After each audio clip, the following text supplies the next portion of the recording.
স্বাগত জানাচ্ছি ডিবিসি খেলার দুনিয়া দেশ বিদেশের খেলাধুলার নানা খবর নিয়ে আপনাদের সাথে আছি তাসওয়ার নাফি। আলোচনা করতে আমাদের সাথে স্টুডিওতে উপস্থিত আছেন জাতীয় দলের সাবেক ক্রিকেটার এহসানুল হক সিজান। আপনার সাথে আলোচনা করবো আজকে বাংলাদেশের ম্যাচ দুপুর 1:30টায়। বাংলাদেশ সিরিজ নির্ধারণী ম্যাচ আজকে ওয়েস্ট ইন্ডিজের বিপক্ষে। তবে বাংলাদেশ প্রথম ম্যাচটা জিতে দ্বিতীয় ম্যাচটা হেরেছে সুপার ওভারে। ওভারঅল মিলে এই সিরিজটা প্রথম দুই ম্যাচ মিলে কেমন লেগেছে বাংলাদেশের পারফরমেন্স? ফার্স্ট অফ অল যেটা আমি বলবো যে এক্সপেকটেশন নিয়ে আমরা আসলে এই সিরিজটা আয়োজন করেছি সেই এক্সপেকটেশনে কিন্তু আমরা পৌঁছাতে পারিনি। জাস্ট গোলটা কিন্তু সেট করা হয়েছে, বাট আমাদের কিন্তু এক্সিকিউশন সেই রকম হয়নি।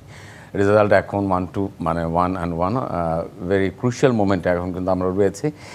এই সিরিজটা উইন করাটা যতটুকু না ইম্পর্টেন্ট, এর চেয়ে আসলে তিনটা ম্যাচই উইন করাটা ভেরি ইম্পর্টেন্ট ছিল। বিকজ অফ আপনি তো জানেনই যে পয়েন্টের একটা ব্যাপার রয়েছে।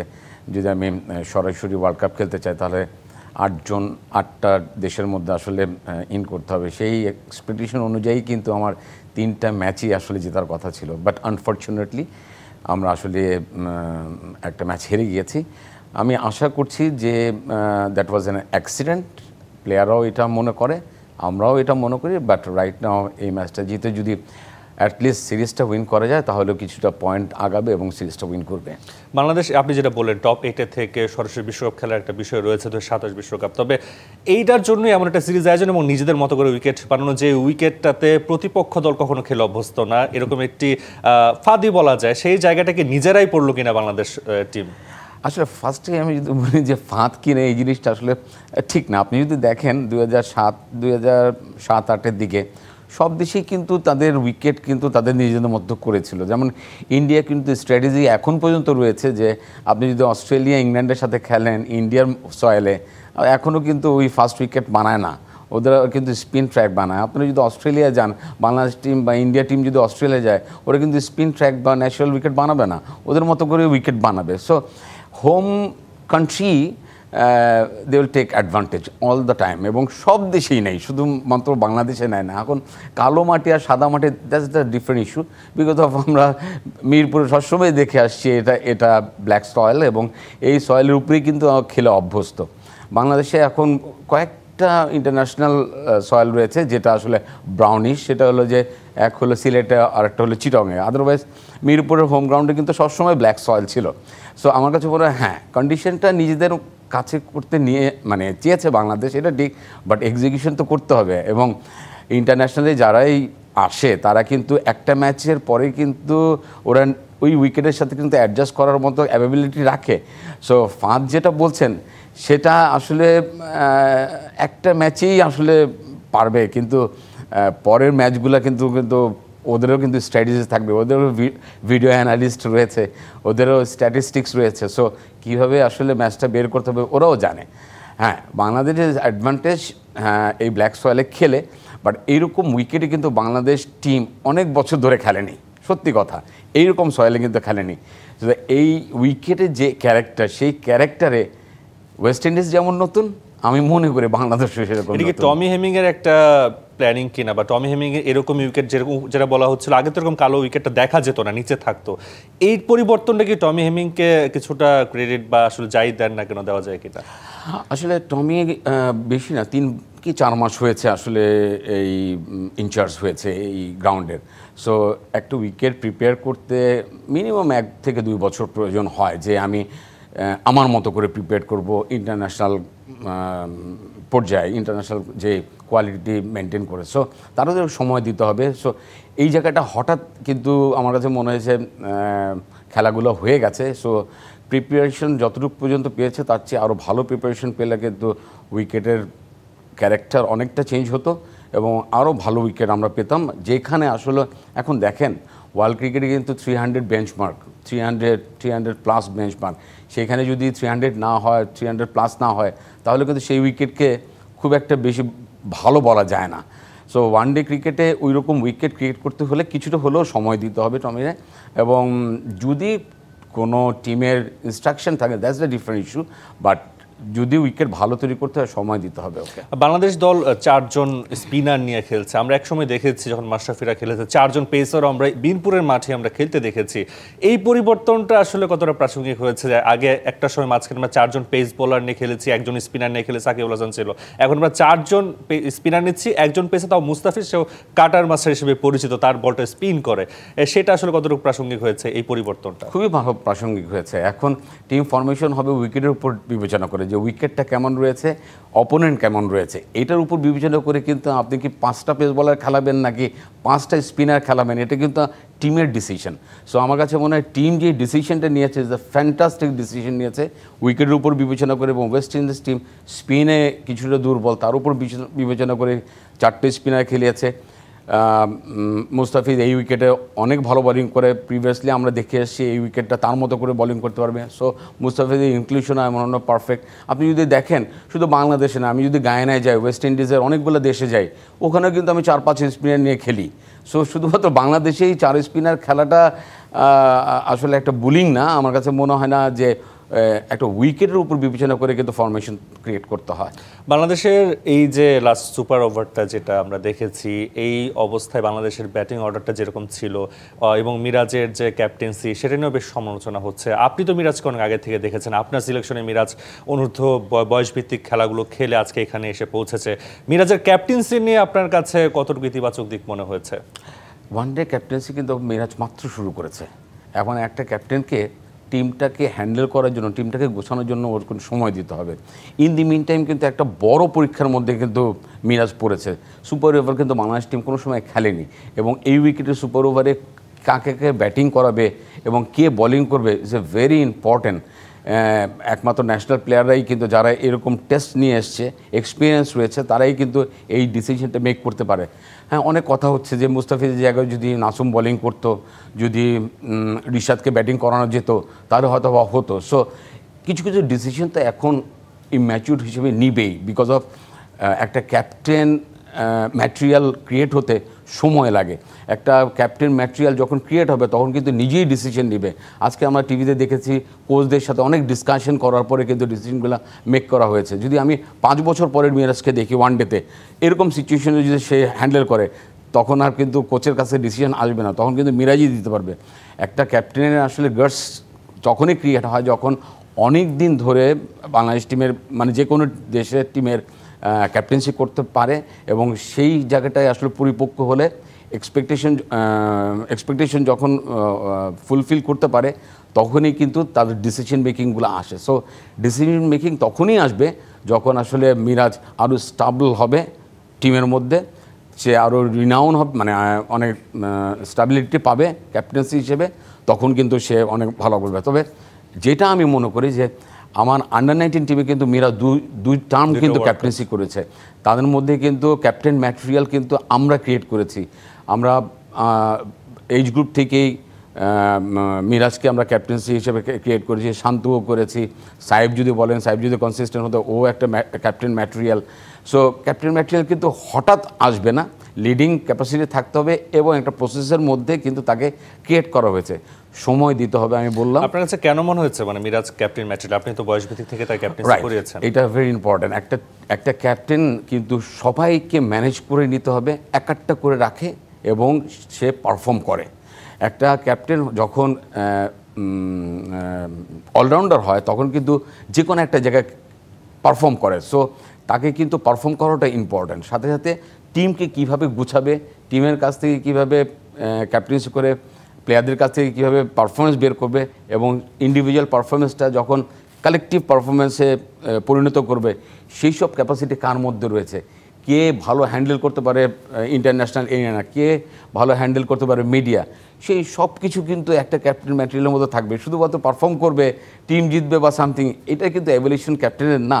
ক্যাপ্টেনের অনেক কিছু এভলিউশন থাকে। একটা ক্রিকেট ক্যাপ্টেনের এভলিউশন করতে হলে 2-1টা জায়গায় তার ল্যাক্স থাকতে পারে, কিন্তু অন্যান্য জায়গায় যদি তার অনেক ভালো ক্যাপাসিটি থাকে, তাহলে আমরা বলতে পারি যে ক্যাপ্টেন ম্যাটেরিয়াল। তাকে তৈরি করাই হয়েছে এরকম, একটু সময় নিশ্চয়ই দিতে হবে। আমি একটু পুরনো দিনের কথা যেতে চাই, 2014 আন্ডার-19 ওয়ার্ল্ড কাপ আপনি তখন ছিলেন, সেই সময় মিরাজ ক্যাপ্টেন ছিল, সেই টিমে লিটনও ছিল, মোসাদ্দেক হোসেন সৈকতও ছিল, যারা আগের ওয়ার্ল্ড কাপটাও খেলেছে 12 সালের ওয়ার্ল্ড কাপটা নিশ্চয়ই আপনার মনে আছে, 14 সালে দুবাইতে যে ওয়ার্ল্ড কাপটা হয়েছিল আন্ডার-19 ওয়ার্ল্ড কাপ, সেই জায়গাটায় লিটনকে রেখে মোসাদ্দেক সৈকত এরকম সিনিয়র কয়েকজন রেখে যারা আগের ওয়ার্ল্ড কাপটা খেলে, তার সেই জায়গাটায় মিরাজকে আপনার অধিনায়ক হিসেবে সিলেক্ট করেছিলেন, নিশ্চয়ই আপনার মনে আছে। সেই জায়গাটায় তখন থেকেই আপনার মিরাজকে নিয়ে আপনাদের প্ল্যানিং ছিল তাকে একসময় ন্যাশনাল টিমে সেভাবে প্ল্যান করে আগানো, এভাবে কি পরিকল্পনা ছিল কিনা? সৈকত তখন ছিল না, আর সৈকত তখন আসলে সৈকত অনেক পরে তাকে স্টাবলিশ হয়েছে নিজে।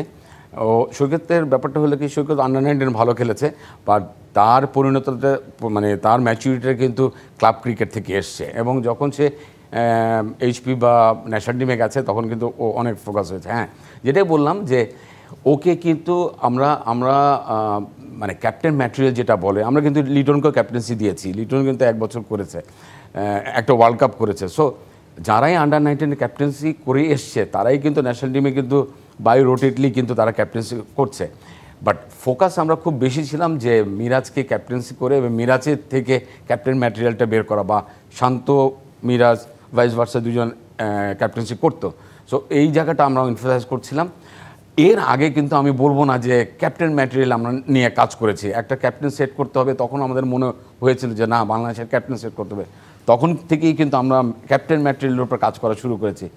ফার্স্ট অ্যাসাইনমেন্টই আমি বলবো যে মিরাজ এবং শান্ত।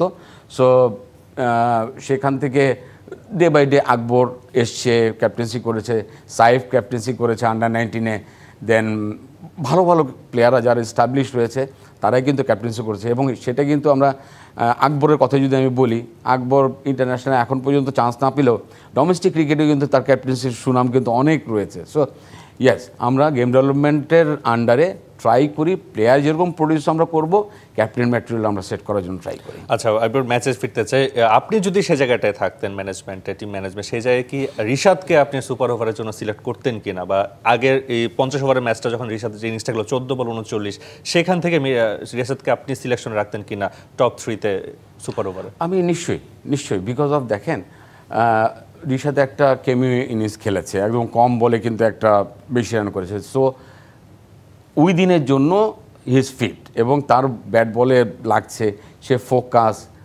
আমরা আশা করতেই পারি তার কিন্তু ওই জিনিসটাই হবে। সো এইখানে আসলে ইভেন মানে 1 ওভারের মধ্যে খেলায় বল কোনটা রয়েছে, বলটা যেটা রয়েছে 35 ওভারে যেটা চেঞ্জ হয়েছে তার আগের বলটা রয়েছে, মনে 17 ওভার পর্যন্ত খেলা, 17 ওভার পর্যন্ত যে খেলাটা, সেইখানে কে ক্যাপাবল, সেখানে কি শান্ত ক্যাপাবল নাকি রিশাদ ক্যাপাবল, এইটা আসলে ক্যালকুলেশনে আনতে হবে। 17 ওভারে বলে নিশ্চয়ই যদি স্ট্রোক করতে দেয় তাহলে নিশ্চয়ই রিশাদ শান্তর চেয়ে অনেক এগিয়ে রয়েছে। বাট নতুন বল যদি হতো তাহলে আমি বলতাম যে নিশ্চয়ই তুমি শান্ত যাও, শান্ত নতুন বলে ক্যাপাবল। সো এই ছোটোখাটো জিনিসগুলা আপনার আসলে মাথার মধ্যে আনতে হবে, টিম ম্যানেজমেন্টটা আনতে হবে এবং ডিসিশন মেকিংটা করতে হবে। সৌম্য সরকারের যে অবস্থান, এখন সৌম্যকে জাতীয় দলে যেভাবে সুযোগ দেওয়া হচ্ছে, সৌম্য কি সেই আস্থাটা রাখতে পেরেছে কিনা এখন পর্যন্ত আপনার কাছে মনে হয়েছে? আমার কাছে মনে হয়েছে যে সৌম্য গত লাস্ট ম্যাচে একটা ক্রাইম করে গেছে। দেখেন, এই উইকেটে সেট হওয়াটা ভেরি স্ট্রাগল করতে হয় একটা প্লেয়ারদের জন্য, এবং সেট যখন হবে তখন কিন্তু এটা ক্যারি ফরওয়ার্ড করতে হবে। এখন 45 রানস করে ফেলেছে, সেখানে একটা শর্টস খেলেছে আননেসেসারি, ওই সিচুয়েশনে ওই জায়গায় কোনো শর্টস খেলার কোনো দরকার নেই, বিকজ অফ এটা হলো ইম্প্রোভাইজিং শট বা এক্সেলাইট করার জন্য আমি কিছু ইম্প্রোভাইজ করছি। আমি ইম্প্রোভাইজ কোথায় করব? আমি যখন স্টাক হয়ে যাব, আমার রান হচ্ছে না, আমার এক্সপেকটেশন অনুযায়ী রান হচ্ছে না, তখনকে আমি ইম্প্রোভাইজ করব। দেখেন, একটা প্লেয়ার, একটা ন্যাশনাল প্লেয়ার নিশ্চয়ই ওরা ভেরি ম্যাচিউর, এক্সপিরিয়েন্স সব কিছু, ওরা কিন্তু একটা উইকেটে নেমেই কিন্তু বলে দিতে হবে যে এই উইকেটে কত রান হবে, এখানে কি 200 হবে নাকি 300+ হবে। সেই জিনিসটা যদি একটা ব্যাটসম্যান না জানে, সেই ব্যাটসম্যানের রান করাটা খুব একটা ফ্রুটফুল রান হয় না। এখন সৌম্য জানে যে এখানে 200 রান হবে, সেখানে 200 রান হতে গেলে যে আমরা 6 মেরে 200-এর কাছে পৌঁছাবো সেটা তো দরকার নেই। এবং সেই সময় এটা কি নেসেসারি ছিল সেই সস্তায় খেলার, সেটাও কিন্তু তার নিজের রিয়েলাইজেশন থাকতে হবে। সো ওইখান থেকে যদি যখন সৌম্য আউট হয়ে গেছে তারপরে যদি পরপর 2টো উইকেট পড়ে যেত তাহলে কিন্তু 150 থেকে 160 রানও বাংলাদেশ টিম করতে পারতো না। সো রেসপন্সিবিলিটি প্লেয়ারদের নিতে হবে যারা সেট হয়ে যায়। এবং আমি মনে করি, আই বিলিভ যে এই যে প্লেয়াররা রয়েছে দে আর ভেরি ক্যাপেবল। তাদের দেখবেন যে 50-60-70টা ম্যাচ খেলে ফেলেছে, বিভিন্ন সিচুয়েশন তারা হ্যান্ডেল করতে পারে। So they R capable. এক্সিকিউশনটা আসলে কীভাবে করতে হবে তাদের জানতে হবে। সিচুয়েশন ডিমান্ডিং একটা ক্রিকেট বলে, যে ওই সিচুয়েশনে কোন ডিমান্ড করতেছে সেই জিনিসটা আসলে তার বুঝে ক্রিকেটটা খেলতে হবে, সেই জায়গায় খেলতে হবে। আমরা আরও আলোচনা করবো, একটা বিরতির সময় হয়েছে। দেখছেন ডিবিসি খেলার দুনিয়া, নিচ্ছে একটা বিরতির সাথেই থাকুন। স্বাগত আবারও ডিবিসি খেলার দুনিয়া। আমাদের সাথে স্টুডিওতে আছেন জাতীয় দলের সাবেক ক্রিকেটার এহসানুল হক সিজন। আমরা কথা বলবো দাগ নিয়ে নো টেনশন। রেইনবো অ্যাক্রোপ্লাস্টে অ্যাক্রিলিক এমালশন থাকায় মুছে ফেলা যায় যে কোনো দাগ সহজেই। Rainbow Paints, colour of joy. আমরা কথা বলবো এহসানুল হক সিজনের সাথে। আমরা বাংলাদেশ দলের যে পাইপলাইন, আপনি পাইপলাইনের একজন অন্যতম একজন কর্তা। আমরা জানি যে আপনি আপনার সিলেকশনে ন্যাশনাল টিমে অনেক ক্রিকেটার আসে, আপনি অনেক ক্রিকেটারকে করে দিয়েছেন। তবে একটা শঙ্কার জায়গা আমরা দেখি যে বাংলাদেশ ক্রিকেটে বয়স ভিত্তিকটাই মূল জায়গা হয়ে গেছে। এখানে ঢাকা লিগের থেকে আমরা কোনো প্লেয়ার দেখি না। আপনার সিলেকশনে অনেক প্লেয়াররা ন্যাশনাল টিমে খেলছে, এই জায়গাটা কি একটু হলো প্লেয়ার সংকট কিনা, যে 19 খেলা ছাড়া আমি কোনো ন্যাশনাল টিমে কোনো প্লেয়ার পাচ্ছি না এরকম? 100%। ফার্স্ট অফ অল যে আমি বলি, একটু নিজের ঢোল নিজেই পিটাই, যে 100% সিলেকশন, মানে ন্যাশনাল টিমে যারা রয়েছে 100% সিলেকশন আমাদের হাত থেকে এসছে আর কি।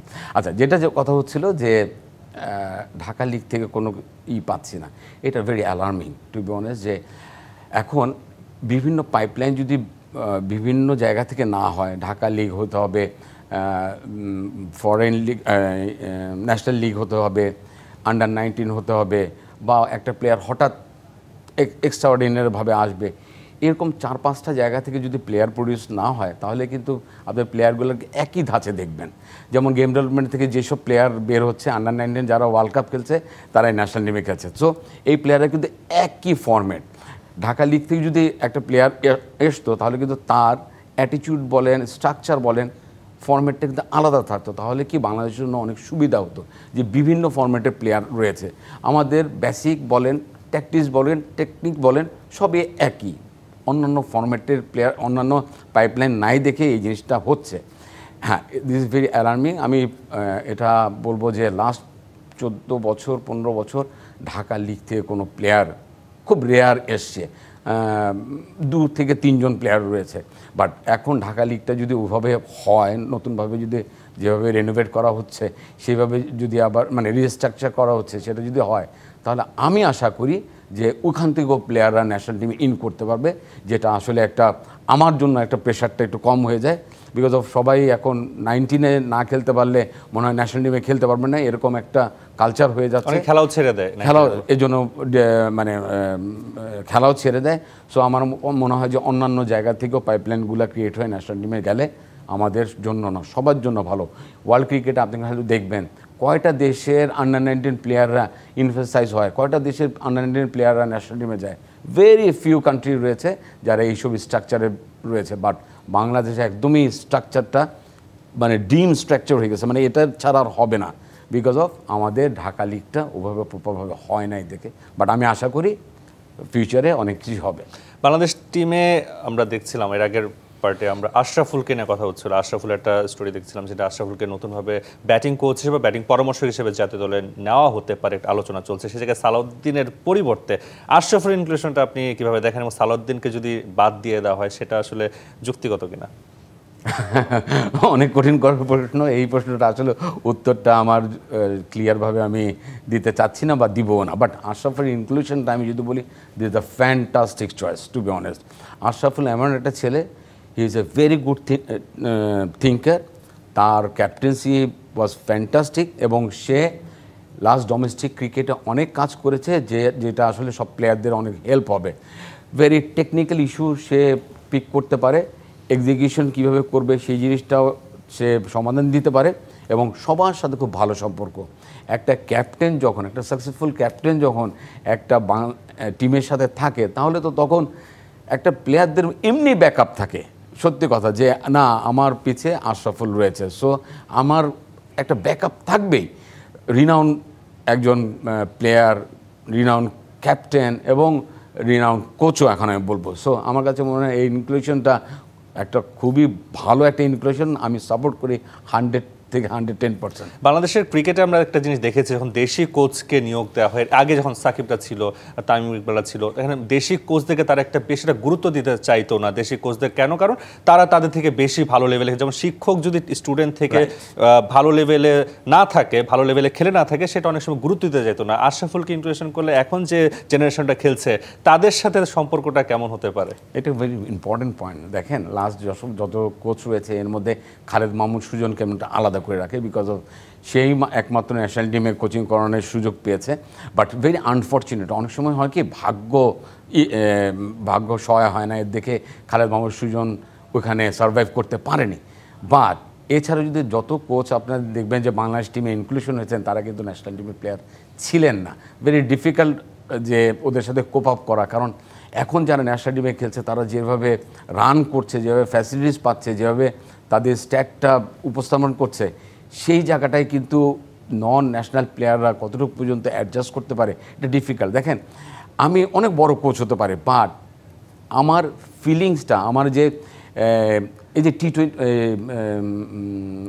সুপার ওভারের খেলার যে ফিলিংসটা, সেই ফিলিংসটা কিন্তু আমি ওই জায়গাটায় এক্সপিরিয়েন্স না হলে, ওই জায়গাটায় খেলে না আসলে ওইখানে ফিলিংসটা আমার থাকবে না। এবং যখন আমি ফিলিংসটা না থাকে তখন আমি প্রপার মেসেজটা ওইখানে আমি দিতে পারবো না। এইটা হলো ভেরি ইম্পর্টেন্ট। এখন আশরাফুল যেহেতু আছে, আশরাফুল কী হবে, আশরাফুল কিন্তু ওই ফিলিংসটা তারা আছে, তার কিন্তু যেই মেসেজটা দেবে সেটা কিন্তু প্রপার দিবে। সো আমার কাছে মনে হয় যে প্রশ্নটা আপনারা করেছেন এটা একটু ডিফিকাল্ট, যে আমাদের যে কালচারে, সেই কালচারে ন্যাশনাল প্লেয়ার যদি না হয়, আমি ন্যাশনাল প্লেয়ার হয়ে ওই কোচকে কতটুকু পর্যন্ত আসলে আমি গ্রহণ করব, সেটা আসলে একটু ডিফিকাল্ট। আমরা একদমই শেষ পর্যায়ে আছি। আপনাকে অসংখ্য ধন্যবাদ আজকে টিভিসি খেলার দুনিয়ায় আসার জন্য। Thank you.